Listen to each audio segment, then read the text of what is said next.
మత్తయి శుభవార్త 16వ అధ్యాయము 18వ వచనము. నీవు పేతురువు, ఈ రాతి మీద నా సంఘమును నిర్మించెదను, నరకశక్తులు దీనిని జయింపజాలవు. ప్రియమైనటువంటి దేవుని బిడ్డలారా, యేసు భగవానుడు పునీత పేతురు గారిని శ్రీసభకు అధిపతిగా నియమిస్తూ ఉన్నారు.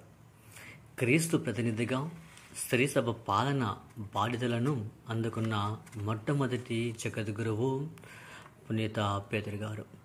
అతనికి పరలోక తలుపుల తాళాలను అందించి ఉన్నారు. తను స్త్రీసభపై అధికారాన్ని కలిగి ఉన్నాడు.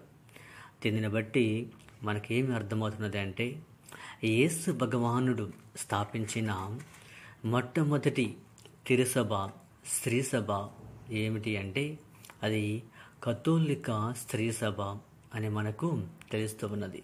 కనుక మనమందరం ఆ యేసు భగవానుడు స్థాపించిన స్త్రీ సభలో భాగస్థులమవుదాము.